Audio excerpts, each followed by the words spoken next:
নমস্কার, রাধারানী হেসেলে আবারও সবাইকে স্বাগত। আজকের আমি ওল আর মাছের একটা হালকা ঝোল বর্ষার দিনে সেই রেসিপিটাই দেখাবো বলে চলে আসলাম। প্রথম থেকে শেষ পর্যন্ত দেখার অনুরোধ রইল, দেখতে থাকুন।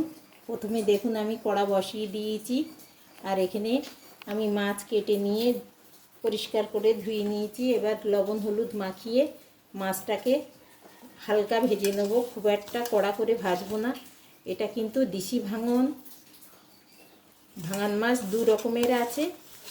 এই দেশি ভাঙনটা নাকি খেতে অনেক বেশি টেস্ট, সেই জন্য আজকের বাজারে পেলাম, সেই মাছটা নিয়েই চলে এলাম। আর এখানে ওল আমি কেটে নিয়েছি, ওল কেটে অল্প একটু ভাপ দিয়েও নিয়েছি। প্রথম থেকে শেষ পর্যন্ত দেখতে থাকুন। আমার তেলটা গরম হয়ে গেছে, এবার মাছগুলো আমি ভেজে নেব।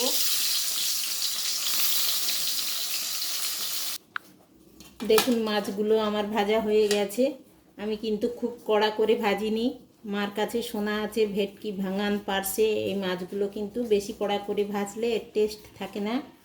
যাই হোক, এবার আমি মাছগুলো তুলে নিয়েছি। এবার কড়াইতে আমি অল্প একটু পাঁচ ফোড়ন দেবো, আর কিছুটা কুচিয়ে রাখা পেঁয়াজ আর কাঁচা লঙ্কা কেটে রেখেছি সেটাও দিয়ে দিলাম।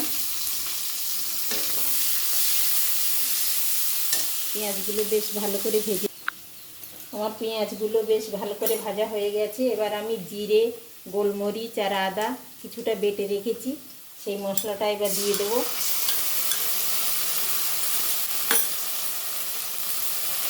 পরিমাণ মতো হলুদ দিয়ে দেবো, স্বাদ অনুযায়ী লবণ দিয়ে দেবো।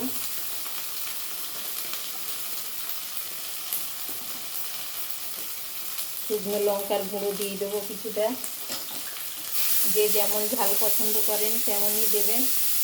মশলাটা আমি ভালো করে কষিয়ে নিয়ে এবার আমি ওলগুলো দিয়ে দেবো।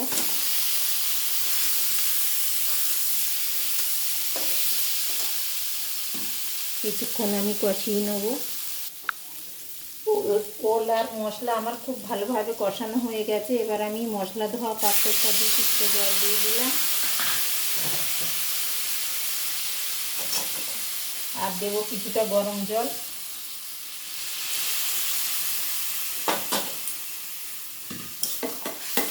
এবার ঝোলটা ফুটে উঠলেই আমি মাছগুলো তুলে দেবো। দেখুন ঝোলটা আমার ফুটে গেছে, এবার আমি মাছগুলো দিয়ে দেবো।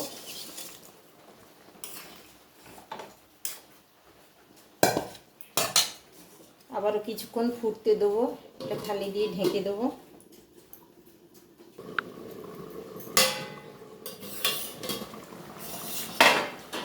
রান্নাটা আমার একেবারেই হয়ে গেছে, ওলগুলোও খুব সুন্দরভাবে গলে গেছে। আজকের আমার এই ওল দিয়ে মাছের ঝোলটা কেমন হলো, হালকা পাতলা ঝোল বর্ষার দিনে, অবশ্যই জানাবেন।